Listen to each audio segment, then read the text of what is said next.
할렐루야. 우리 옆에 있는 분들에게 인사하겠습니다. 예배하기를 원합니다. 할렐루야. 고맙습니다. 그렇게 되시기를 원합니다.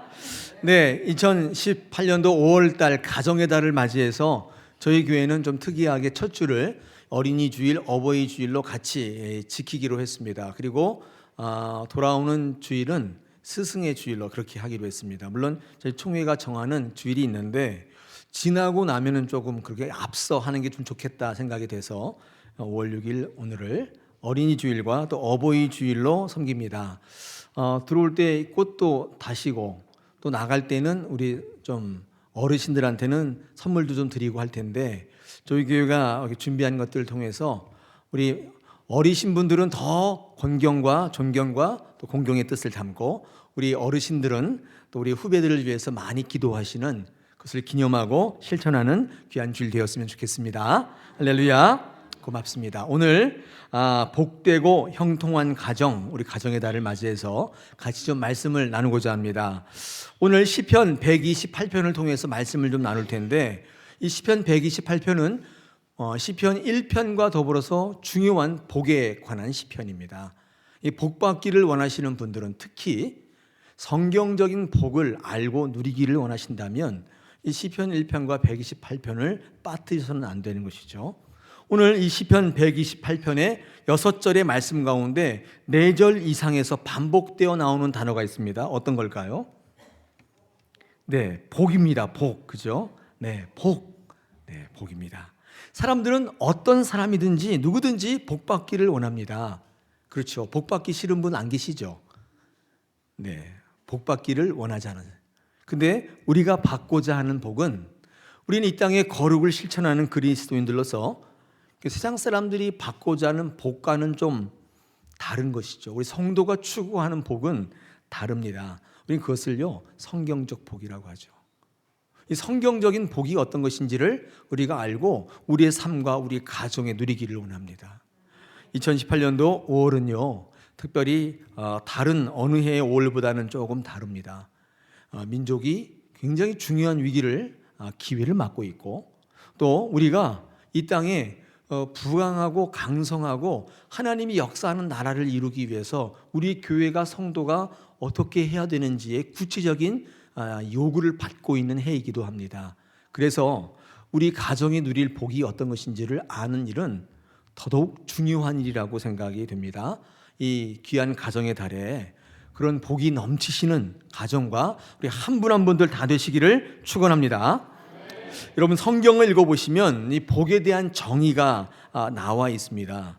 오늘 본문에도 그렇지만 성경 전반에 걸쳐 말씀하는 복이라는 것은 내가 원하는 것을 다 이루고 무병장수하고 부유한 삶을 살아가는 것이기도 하지만 물론 분명 그렇게 얘기하고 있긴 하지만 근데 정말 그런 것이라기보다는 오늘 시편의 1편 128편 1절에서 말씀하고 있는 것처럼 여호와를 경외하며 그 길을 걷는 것, 이게 복입니다.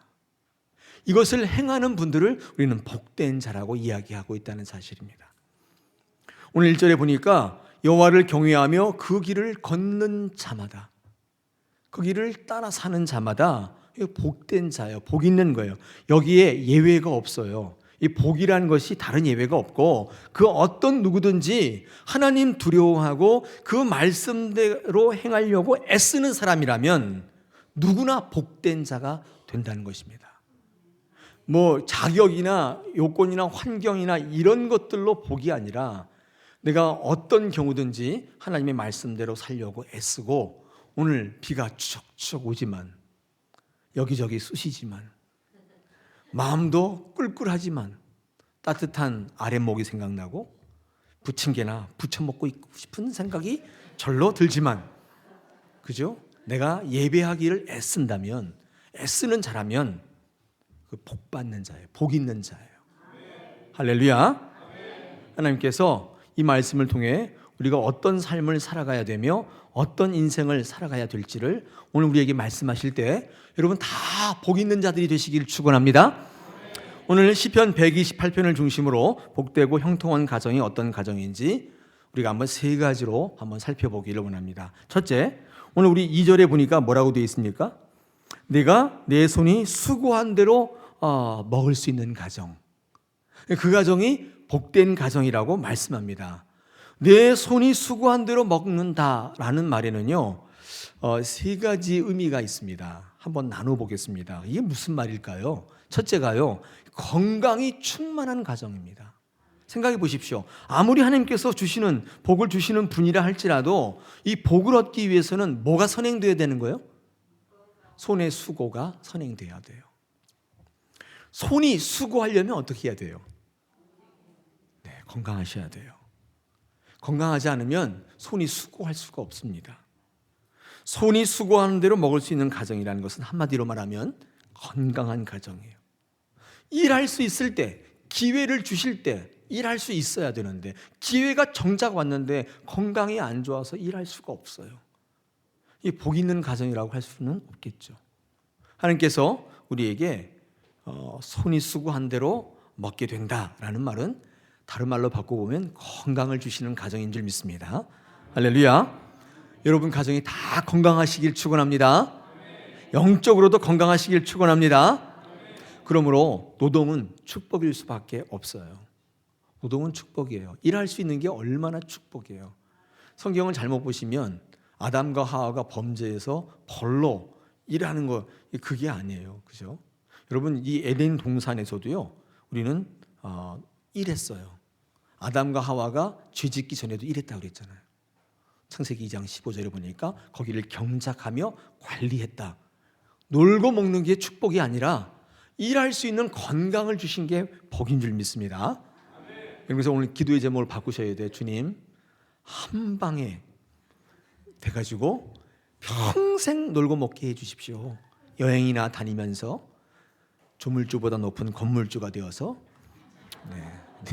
그거 누리며 살게 해주십시오. 이렇게 기도하지 마시고 늘 일할 수 있게 해주십시오. 이렇게 한번 바꿔보십시오. 그게 정말 복인 것입니다. 할렐루야.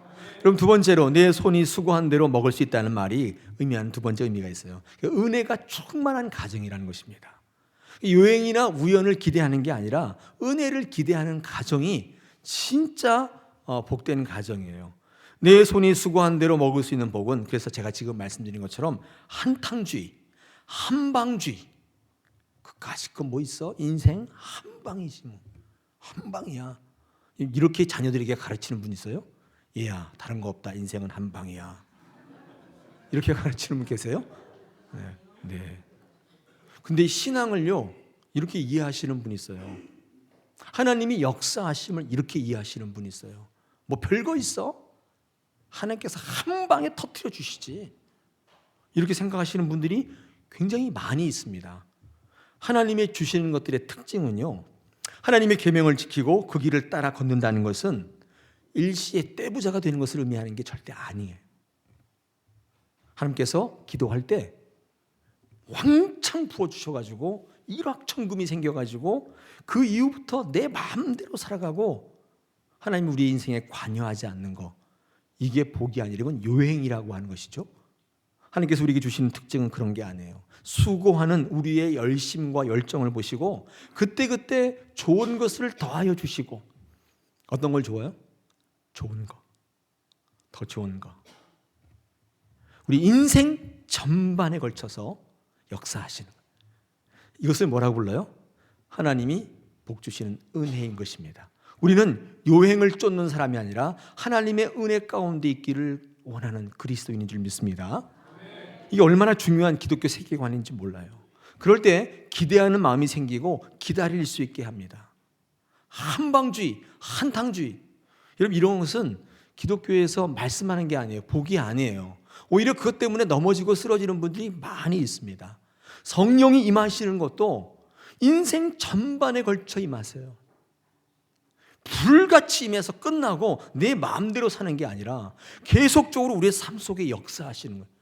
가르쳐 주시고 쓰러지면 또 일으켜 세워주시고 하나님의 길을 온전히 걸을 수 있도록 날마다 우리와 함께 하시는 은혜가 성령의 임재시죠. 구원의 역사도 과거의 어느 한 시점에 일어나는 과거적 사건이 아니라 현재에도 일어나고 미래에도 일어나요. 이 구원의 세 가지 시제가 있다고 말씀드렸죠. 우리는 구원을 누리며 살아가는, 나 없을 때에도 두렵고 떨림으로 복종함으로 너희 구원을 이루라. 이 미래적 의미죠. 사랑하는 여러분, 손이 수고한 대로 먹을 것이다 하는 말은요, 하나님께서 우리에게 은혜를 주시는데 한 방이 아니라 날마다 주님과 동행하며 성령을 체험하며 구원의 확신 가운데 복되고 즐겁고 만족하는 삶을 살아가는 삶인 줄 믿습니다. 내 손이 수고한 대로 그때그때 하나님께서 우리에게 세우시는 거예요. 어떤 분이 그렇게 얘기해요. 목사님, 기도하면 다 이루어진다고 하지 않았습니까? 근데 내 손이 수고한 대로 하면은 그거 잘못된 거 아닙니까? 이렇게 조직적이고 논리적으로 저를 이게 질문하시는 분들이 있을 수 있겠죠. 기도에 대해서 오해가 좀 있습니다. 여러분, 기도는 어떤 것인가? 우리의 기도실에 사는 기도도 굉장히 중요하지만 제가 체험적으로 제가 공부하면서 또 삶을 경험하면서 공부하면서 체험하는 기도는 이 하나님의 말씀이 같이 가는 기도예요. 다시 말해서 예수 그리스도와 동행하는 삶이 진짜 기도예요. 우리 기도실에서 기도도 정말 중요하지만 진짜 기도는 내 삶의 자리에서 일어나는 줄 압니다. 여러분, 마가복음 9장을 펴보시면 거기에 귀신 들린 어떤 아이의 아버지가 이 아이를 데리고 와서 고쳐달라고 그런 기사가 있습니다. 근데 그 상황이 어떻게 되냐면 예수님이 부재한 상황이었어요. 그 앞장 마가복음 7장에는요, 예수님이 베드로, 요한, 야고보 좀 괜찮다는 제자들을 데리고 변화산에 올라가 계시고 그 산 아래에는 9명의 제자가 있었습니다. 예수님이 계시지 않았을 때인데 그때 귀신 들린 아이의 아버지가 그 아이를 데리고 와서 고쳐달라고 합니다. 그런데 이 예수님의 제자들, 남아있던 제자들이 능히 고치지 못하더라는 거예요. 이 아버지가 실망했죠. 아니, 예수님에게 오면 다 고쳐준다고 했는데 왜 고치지 못하냐, 그런 생각을 하고 있던 차에 예수님이 돌아오셨어요. 그래서 이 아버지가 예수님에게 뭐라고 얘기합니까? 당신도 할 수 있으면 한번 해봐라. 할 수 있으면 한번 해봐라. 이렇게 얘기하죠. 그때 예수님께서 딱 보시고 뭐라고 해요? 할 수 있거든이? 무슨 말이냐? 그죠? 믿는 자에게 능치 못할 일이 없다.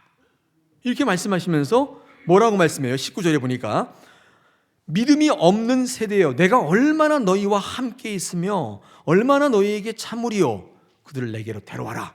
이렇게 말씀해요. 그러면서 고쳐주시죠. 그러면서 제자들과 함께 가시는데 제자들이 물었어요. 주님, 어떻게 그렇게 능력이 있으세요? 저는 왜 안 됩니까? 물어요. 그때 예수님께서 뭐라고 말씀해요? 뭐라고 말씀해요? 그렇게 말씀해요. 기도 외에는 어때요? 우리 거기 보면 29절에 이르시되 기도 외에 다른 곳으로는 이런 종류가 나갈 수 없다 말씀하죠. 여러분, 예수님께서 말씀하시는 이 기도는 어떤 것일까요? 내가 얼마나 너희와 함께 있으리요. 왜 이 말씀을 하면 믿음이 없는 세대라고 탓하셨는가? 우리는요, 조금 있으면 주님과 떨어져 있을 수밖에 없어요. 주님이 승천하시고 이제 없을 텐데 그때에도 너희가 이렇게 무능하게 살겠는가? 진짜 기도는 예수 그리스도가 없을 때라도 늘 동행하는 삶을 사는 거예요. 그게 뭐냐면요, 말씀과 같이 가는 거예요. 예수 그리스도가 나와 함께 한다는 사실은, 동행한다는 사실은 말씀대로 살아가는 삶인 거예요. 그들에게 말씀했던 기도는 왜 내가 너희에게 약속했고 보장했던 그 말씀을 기억하지 못했냐? 왜 그 말씀을 붙들고 기도하지 못했냐? 라고 책망하신 거예요. 이런 기도는요, 그러므로 어떤 거예요? 말씀의 삶인 것입니다. 실제적인 능력은 예수님과 함께 있을 때의 삶이에요. 중요한 것은 말씀대로 살아가는 삶이 능력의 기도인 거예요. 생각해 보십시오. 예수님의 말씀대로 살지도 않으면서 입으로만 기도한다고 그것이 능력이 됩니까? 기도하면 다 이루어지지 않습니까? 맞는 말씀이에요. 전제가 있어요. 예수 그리스도의 말씀대로 살아가셔야 돼요. 할렐루야. 여러분, 예수님께서 오늘 우리에게 뭐라고 말씀하냐면 내 손이 수고한 대로 기도하지만 내가 최선을 다하고 노력하고 열심히 살아가지만 그 결과를 맡기는 것, 굉장히 중요한 기도인 것입니다. 그럴 때 어떤 가정이 돼요? 복된 가정이 되는 것입니다. 열심히 일하셔야 됩니다. 할렐루야. 최선을 다하셔야 돼요. 할렐루야. 여러분 주일날 아침에 오시면 기도하실 때, 예배 준비하실 때, 기도하실 때 물으셔야 돼요. 내가 한 주간 최선을 다했는가? 최선을 다했는가 물으셔야 돼요. 주님을 탓하고 하나님의 능력 없는 것을 원망하기 이전에 내가 주어진 환경과 조건에서 최선을 다했는가를 꼭 물으십시오. 그리고 그 결과를 맡겨드리세요. 하나님께서 주장하실 줄로 믿습니다. 내 손이 수고한 대로 너가 먹을 것이다 라는 말은 열심히 일하는 삶의 기도를 우리에게 의미해요. 최선을 다해 살아가시기를 축원합니다. 세 번째, 내 손이 수고한 대로 먹는다는 뜻은요, 이 미리 막아주시는 가정을 의미하기도 합니다. 이게 무슨 말이냐? 저는요, 내 손이 수고한 대로 먹을 수만 있다면 이게 정말 큰 복이라고 생각합니다. 여러분 공감하시죠? 그렇죠. 뭐 다른 건 뭐 기대 안 해요. 내가 노력하는 것만큼이라도. 우리 수험생들 공부 열심히 한 것만큼이라도, 찍는 거 다 틀려도, 아는 것도 이게 실수하지만 않아도 성공이에요. 꼭 시험 보면 느끼는 거 있잖아요. 아는 거 다 틀렸네. 헷갈려가고 애시미시 해가지고 다 틀렸어요. 그때 뭐라고 해요? 아는 것만 다 썼어도, 틀리는 거 다 틀려도 그래도 합격할 텐데, 그런 아쉬움이 있지 않습니까? 여러분 수고한 대로 그 대가만 얻어도 정말 잘 살 거예요. 그죠? 할렐루야. 네. 그렇게만 된다면 기가 막힌 인생이 돼요. 복이 넘치는 인생 돼요. 여러분 농사를 지어보시면 더 잘 알 수 있죠. 수고를 했는데 수고한 만큼 결실을 못 거두는 게 태반이에요. 정말 봄부터 여름까지 그 더운데 때 앞에 있어서 김 메고 거름 주고 별짓을 다 했어요. 밤에도 지키고 뭐 누가 내려온다 멧돼지도 지키고 아무튼 다 지켰는데 딱 다음 날 추수할 날인데 이상 기온이 있어요. 서리가 내린 거예요. 그게 다 얼어버렸어요. 무가. 우박이 내려가지고 이만한 사과에 구멍이 다 뚫렸어요. 태풍이 와가지고 아침에 일어나봤는데 어저께까지만 해도 풍성한 과수원인데 가지밖에 없어요. 홍순하고 가물고 내가 아무리 열심히 했는데도 결실이 없는 경우가 많죠. 농사를 지어보면 알아요. 농사를 지을 때 두 가지가 반드시 필요합니다. 기본적으로 최선을 다해야 돼요. 근데 뭐가 더 필요해요? 뭐가? 기도하셔야 돼요. 비를 내려주시기를, 태풍을 잠잠케 해주시기를, 이상 기온이 아니고 정상적으로 갈 수 있도록. 이 기도 안 하시면 안 됩니다. 오히려 이 기도가 모든 것을 좌우할 때가 더 많아요. 여러분의 수고가 아무것도 아닌 것처럼 만들어버려요. 그러므로 진짜 지혜로운 인생은 일을 열심히 하지만 거기 못지않게 하나님 바라보고 전적으로 맡기는 인생이에요. 세상은 뭐라고 얘기해요? 내가 노력하면 다 된대요. 네, 그래요? 저도 처음엔 그런 줄 알았어요. 하면 된다. 그래서 군대 딱 갔더니 내용 안에 안 되면 되게 하라 이렇게 돼 있더라고요. 그러니까 안 된다는 거 아니에요? 그러니까 그렇죠. 위병서에는 딱 쓰여 있어요. 하면 된다. 가보면 안 되면 되게 하라. 그게 무슨 말이에요?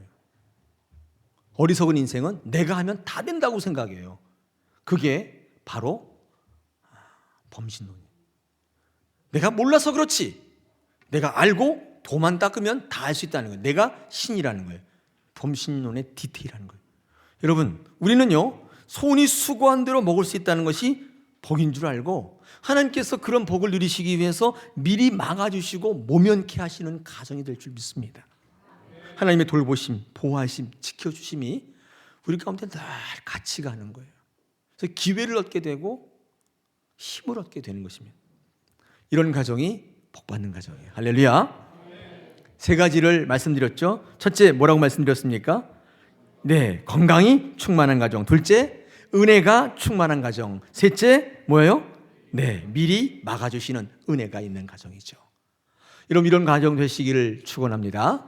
또 이 복 있는 가정을 뭐라고 말씀하고 있는가 하면 우리 3절을 보니까 이렇게 되어 있습니다. 결실한 포도나무 같은 아내와 어린 감람나무 같은 자녀들이 있는 가정이다. 성경은 이렇게 이야기합니다. 이 복되고 형통한 가정은요, 이 아내와 자녀들의 상황과 상태와 관련이 있는 것을 우리에게 말씀하고 있습니다. 물론 당연히 그렇죠. 아내가 정말 결실한 포도나무 같고 우리 어린 아이들이 감람나무 같고 이런 가정이 복된 가정인데 이게 구체적으로 무엇을 이야기하는지를 같이 한번 나눠보기를 원합니다. 여러분, 아내가요 결실한 포도나무와 같다는 말이 무슨 말일까요? 이 포도나무 한번 상상해 보십시오. 포도가 주렁주렁 달려 있는데 다른 사과나무에 비해서는 굉장히 많죠. 알맹이가 쫙 있으니까 굉장히 풍성해 보이지 않습니까? 이 포도나무 열매가 갖고 있는 것은 어떤 의미냐면 이게 다산 같은 거죠. 아내가 아이를 잘 낳고, 근데 이게 이제 옛날 의미로 볼 때 고대 시대 때에 정말 이 귀한 이 부는 자식들이에요. 노동력. 좀 이런 시대에 말하면 좀 약간 좀 그렇긴 한데 예전에 사회적 인프라가 없는 시대 때는 진짜 부는 사람이 많은 거예요. 자녀들이 많아가지고 모든 일을 할 수 있는 인적 인프라 이게 있는 가정이 진짜 부자인 가정이에요. 자식이 많은 가정이 잘 사는 가정이었단 말이죠. 여러분, 그 중심에 누가 있어요? 아내가 있는 거예요. 여인이 있는 것입니다. 다산이란 이게 풍요의 상징이에요. 복된 가정의 여인은 모든 풍요의 기본이에요. 이건 꼭 별표 치시고 적어 놓으셔야 돼요. 특히 여인들이요. 여러분들은 여러분의 가정의 풍요의 중심에 서 있는 핵심이에요. 핵심. 모든 가정의 풍요는 여인으로부터 비롯된다고 해도 과언이 아닙니다. 이건 성경적 논리예요. 여러분, 이 물질만 그런 게 아닙니다. 이 믿음에서도 마찬가지예요. 여인의 믿음이 영적인 풍요를 결정짓는 중요한 요소예요. 여인이 믿음이 있으면 남편을 변화시켜요. 남편이 별로라도 여인이 믿음이 있으면 그 남편을 바꿔요. 바꿔버리는 거예요. 자녀들을 승리케 만들어요. 누가 하시느냐? 여인들의 믿음인 것입니다. 이 풍요의 중심에 선 존재가 바로 여인이에요. 우리 다사랑교회 모든 여성분들은 다 그렇게 되기를 축원합니다. 변화시키고 복을 만들어내는 그 중심에 하나님의 귀한 여인들 되기를 원합니다. 오늘 제가 성경 읽을 때 특별히 3절에 보니까 내 집에 안방에 있다라고 하는 말이 참 재미있어가지고 성경을 좀 찾아봤는데, 공부를 해봤는데 예전 번역에는 내실이라고 되어 있죠. 내실. 근데 우리 개역 개정에는 안방이라고 되어 있습니다. 이거 한번 원어를 찾아보니까 삐아르케테, 이게 무슨 말인가 읽어보니까 이 안방이란 단어를 어떻게 해석하고 있냐? 옆구리, 후미진 곳, 가장자리, 이렇게 번역하고 있는 것을 확인하게 되었습니다. 여러분의 아내, 우리 여인들이 거하는 곳이 안방, 내실인데 그것을 성경은 뭐라고 얘기하냐면 옆구리이고 후미진 곳이고 가장자리다, 이렇게 말씀하고 있습니다. 저는 개인적으로 이 말씀 묵상할 때 이곳을 저는 여인들이 기도하는 장소로 보고 싶습니다. 여러분, 기도할 때 어디서 기도하세요? 거실에서? 기도 못하죠. 왔다 갔다 하면서 당신 뭐하냐? 엄마 뭐해? 그리고 매일 띵동 택배 왔어요. 맨날 난리가 나잖아요. 그죠? 전화 오고. 기도하려면 어디 가야 돼요? 후미진 곳. 사람 찾지 않는데. 왜 안방이 그렇게 해석해 놨을까요? 왜 풍요의 중심에 있는 여인이 거할 것으로 안방이라고 얘기할까요? 성경은 어떤 여인을 원하고 있는 거예요? 기도하는 여인인 것입니다. 아내가 풍요를 만들어내는 곳은 바로 이 기도의 자리예요. 복된 가정은 기도하는 여인이 버티고 있는 가정이에요. 할렐루야. 오늘 우리 5월의 가정의 달을 맞이해서 저와 여러분에게 도전을 드리는 거예요. 복 있는 게 돈 많이 벌어오고 그게 복이 아니라 성경은 기도하는 여인인 가정이 복된 가정이다. 두 번째로 보니까 자녀들은 뭐라고 되어 있습니까? 감람나무라고 되어 있잖아요. 이 감람나무의 특징을 제가 찾아보니까 굉장히 더디 자란대요. 그런데 그 수명이 죄송합니다. 1000년 이상 간대요. 그래서 감람나무가 열매를 맺으려면 적어도 7년 이상은 기다려야 되고 장성하려면 15년 이상이 걸린다고 그래요. 특히 이 어린 감람나무라고 하는 이유는 그 자녀들이 아직 진행 중인 거, 아직 여물지 않았어요. 가능성이 있고 계속적으로 양육되어지는 자녀들이 있는 것입니다.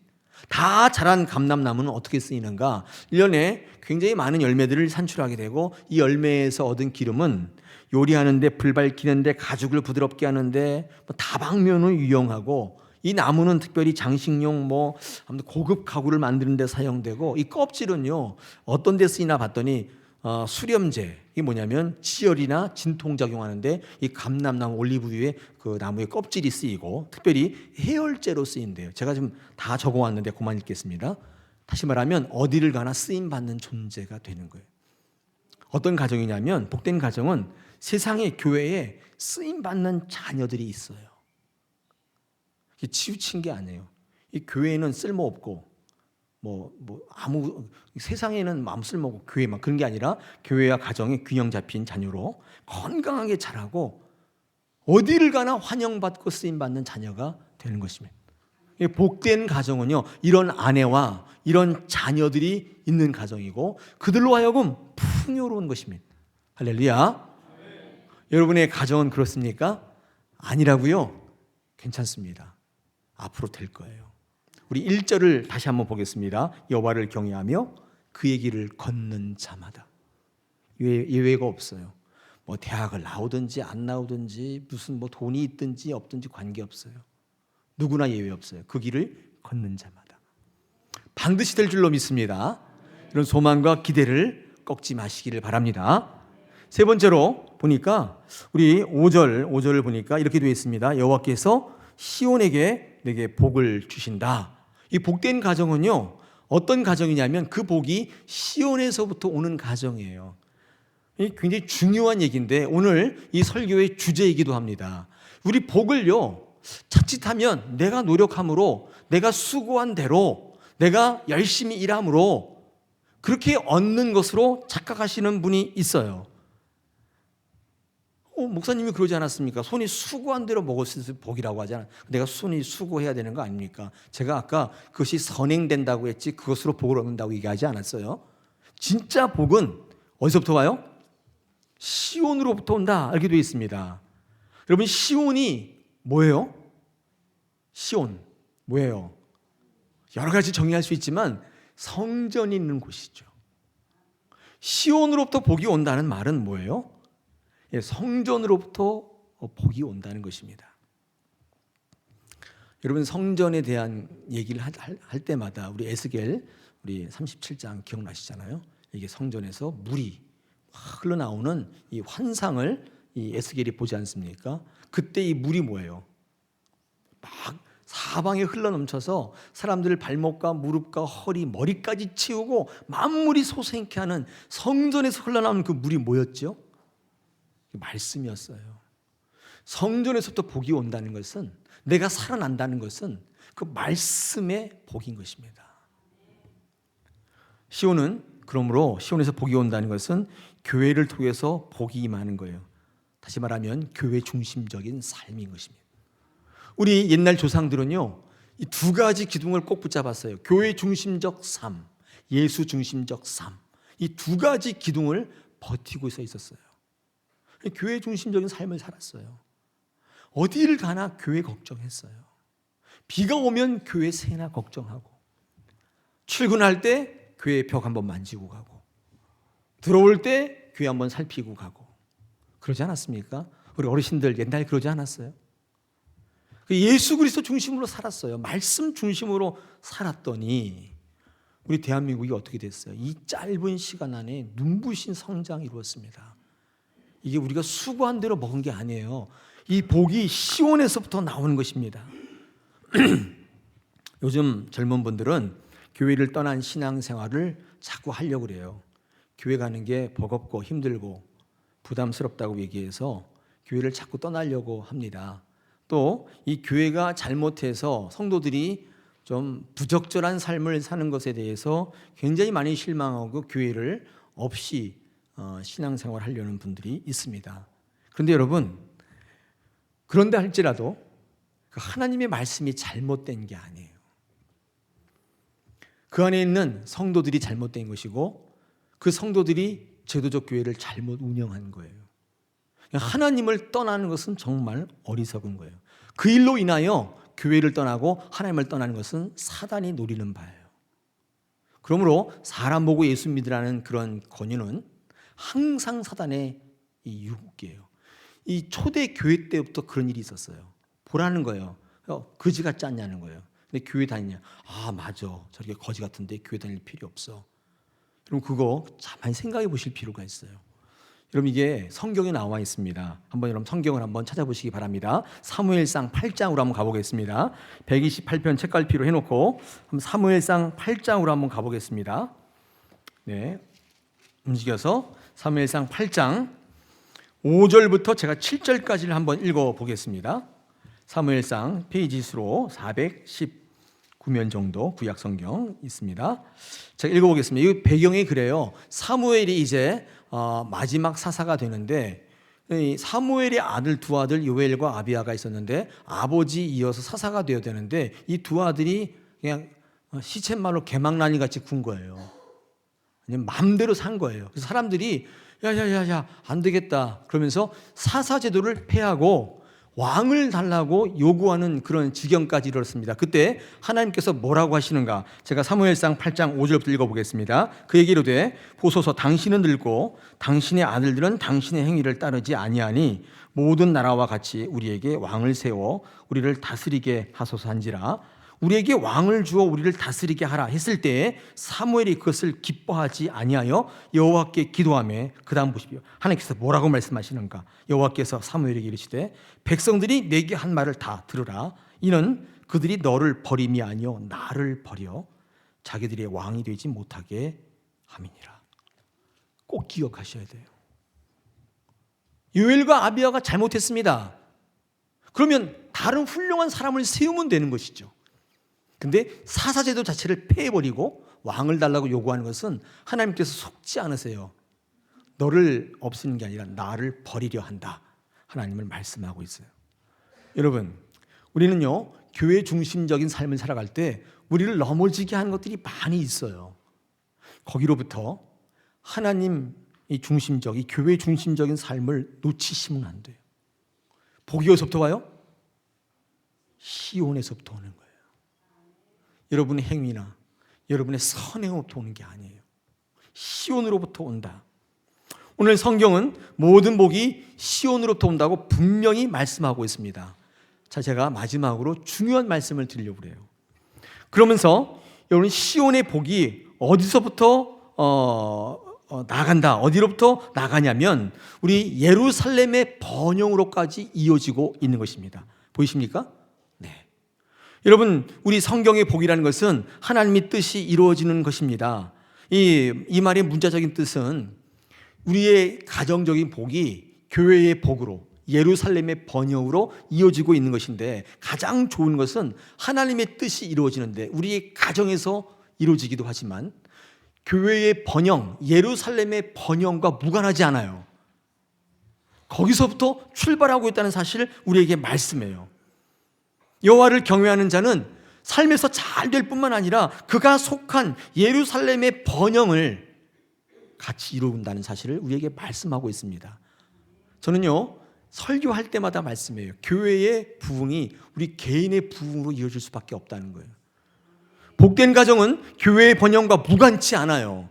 교회와 무관한 복된 가정은 없다는 것입니다. 복된 가정은 사람들의 요구와 필요와 이것들을 채워주는 것뿐만 아니라 하나님의 뜻이 온전히 서가는 가정인 것입니다. 그러므로 한 개인 및 그 가정의 이 운명은, 이 복은 그가 속한 공동체의 번영과 밀접한 관계가 있어요.